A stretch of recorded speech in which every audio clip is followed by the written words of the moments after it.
Ici, Caen, moi je suis très, très satisfait parce que d'une part, on garde 3 cantons, là où mes adjoints, mes anciens adjoints qui étaient sortants gardent leur canton avec souvent de très bons scores. Et puis on fait 49,7% des suffrages à Caen pour la gauche, un an après la défaite des municipales. C'est tout à fait encourageant pour l'avenir.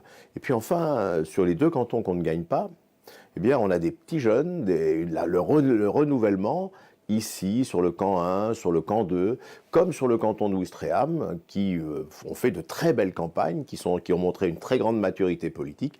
C'est la préparation de l'avenir. Donc tout ça est plutôt satisfaisant dans un paysage qui est morose. Mais alors, dans ce contexte de vague bleue, comment est-ce qu'on explique que la gauche caennaise résiste un an seulement après la défaite au municipal? Vous savez, elle résiste pas seulement dans le Calvados, pas seulement dans l'agglomération caennaise. J'ai regardé les résultats du Grand Sud-Ouest, hein, c'est-à-dire les régions Aquitaine, Midi-Pyrénées, PACA. On ne perd pas de département là, aucun. On en gagne même un, la Lozère. Hein. Bon, c'est comme ça, il y a l'ouest de la France tient beaucoup mieux que l'est.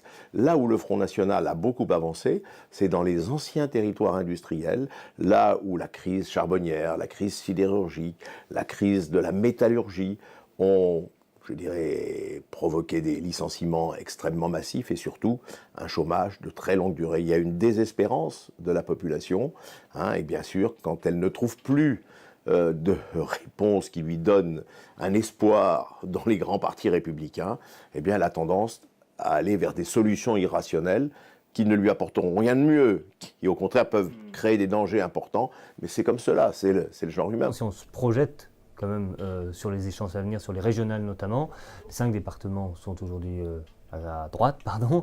C'est de mauvais augure pour les régionales. C'est pas forcément de mauvais augure. Souvenez-vous de 2004, 3 départements en Basse-Normandie étaient à droite et on a gagné la région à gauche.